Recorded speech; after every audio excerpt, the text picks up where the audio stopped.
What is a seemingly harmless parenting mistake that will majorly frick up a child later in life? Discouraging them from asking questions. Yes, it can be annoying to keep hearing, but why daddy/mummy? But I've met far too many adults who admit they stopped asking questions because as a kid their parents would shut them up or be like there he/she goes asking questions again. Inquisitive minds need that fostered. Another good strategy to help develop creativity and problem solving while not shutting down the questioning is, when your kid asks you a question, ask them what do you think? Or why do you think it's that way? Especially if it's something that doesn't have a factual answer.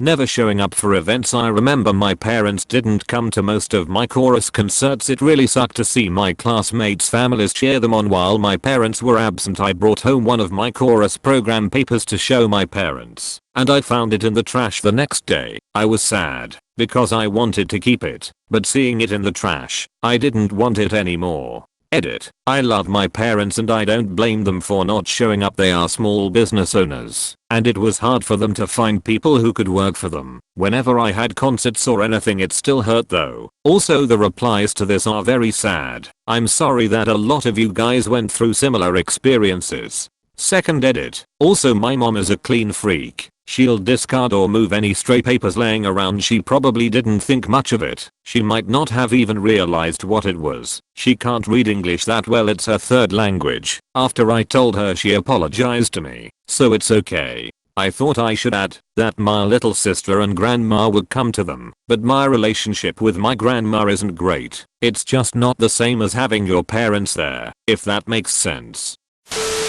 Creating an environment where you tell your kid their feelings aren't valid just because they aren't the same as yours, or your kid processes their emotions differently than you. Angrily telling your kid they are too sensitive/dramatic/theatrical/hormonal/etc is just going to mess your kid up and encourage them to bottle emotions up to avoid upsetting you, and is going to lead to major communication issues. Also, constantly pushing an intelligent or self-motivated child to work harder and harder and do better. You're setting your kid up to be a perfectionist, which can be incredibly damaging to his or her mental health in the long run.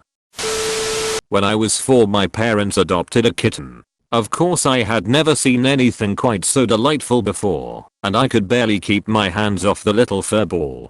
So about 2 or 3 days passed. I get up in the morning and walk out and ask, where is the kitten? And my parents told me that he passed, implying that my roughhousing had perished it. I was terrified to touch an animal for several years thereafter. In fact, they had simply given the kitten back to the people they got it from.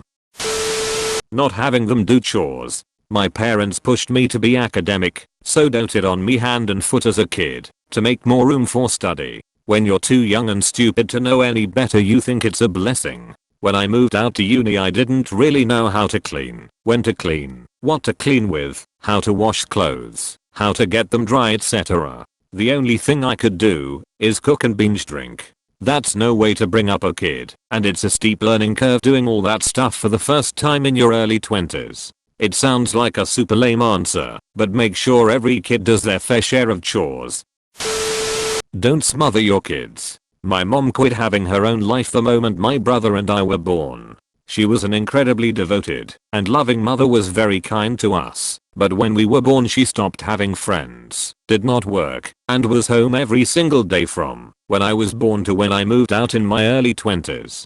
She was very easy to upset because she had no other source of self-esteem, and any time I screwed up, and I screwed up a lot, it was as if I had levied a very personal attack against her. In the last 5 years or so, before I left, I don't think we had a single conversation that didn't drive her to tears, and I promise I wasn't that bad.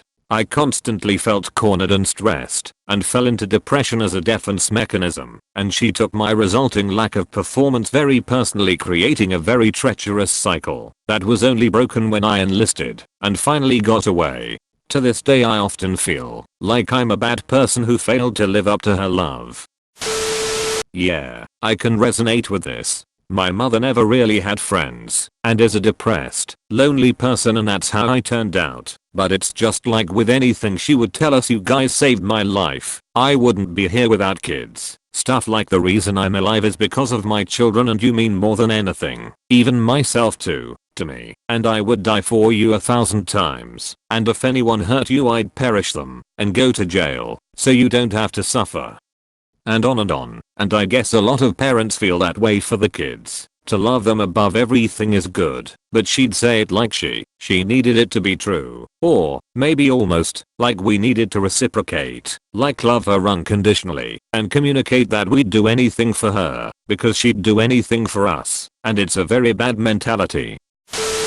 Saying I don't care who started it. I grew up with friends, whose siblings would target the one with the bad temper, provoke them into a rage, then cry and play victim when they got slapped. In this case, it does matter who started it. A parent has to make it clear that violence isn't okay, but neither is provoking someone into said violence. It doesn't matter that said person never hit or kicked while their sibling did. They never would have gotten hurt in the first place if they didn't encourage the aggression to begin with. Children are clever and will find loopholes in their parents' rules.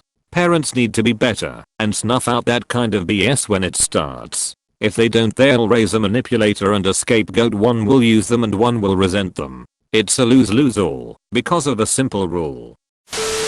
My parents always told me that they didn't care about justice. They cared about peace and quiet, and life isn't fair. So I believed them. So since life wasn't fair and all they cared about was peace and quiet, I didn't tell them things or ask for help. I was afraid to yell for help when I was stuck on the porch for hours. They like to tell this as a funny story now. Lol, what a dumb kid. But it's awful for me because I just remember being stuck and in pain, and yet too scared of my own parents to call for help. There was no point in telling them things either, like being molested.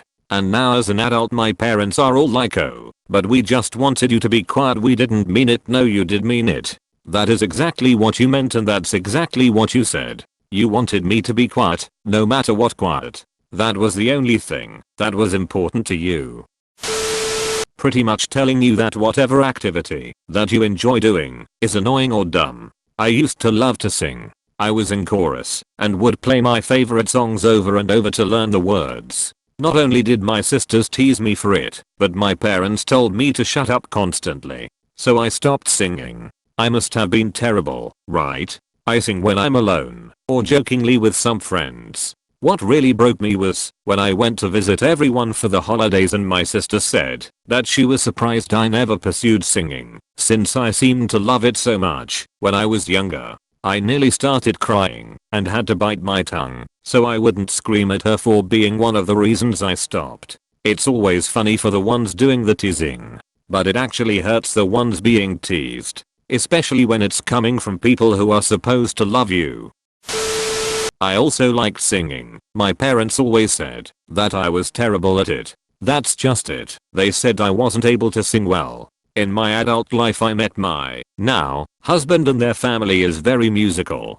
They all say that everyone sing when they learn it in practice. They have all been in singing groups and had lessons. I've heard them improve. It really makes me sad that my parents always had this attitude of you are just not good at X. They also did this for sports. We are just not athletic people, and our eating habits, we are small eaters, but we just are genetically predisposed to become fat. It took me so long to shake these thoughts and actively work on improving myself. I think they saw themselves as being accepting by saying these things, but in reality they were creating a form of learned helplessness. My younger sister has this really bad, to the point of never trying anything new because she thinks she can't do it. Getting them involved in problems they have no control over. My parents felt the need to keep me in the loop regarding our pending foreclosure and argue in front of me over which one was to blame when I was 10. What possible reason is there to share that with a kid? I barely slept for months. I was convinced the cops were gonna bust in at midnight and throw us all outside. I had a backpack packed at all times with a snack, bottle of water, my Power Ranger morphers, a change of clothes and a blanket just in case she kicked me out for good. I think my Gamma Boy was in there as well, and I was ready to grab my favorite soft toy if I needed to. It wasn't for a foreclosure, it was because all my life my mum had threatened to kick me out because she hated me. The earliest was because I woke her up with my coughing in the night. I have vague memories of waking up and not being able to breathe. I was very little. Turns out it was a sign that I had asthma, and it was left untreated until I became an adult. I literally couldn't breathe, and my mum, instead of taking me to the doctors, threatened to kick me out so she could sleep.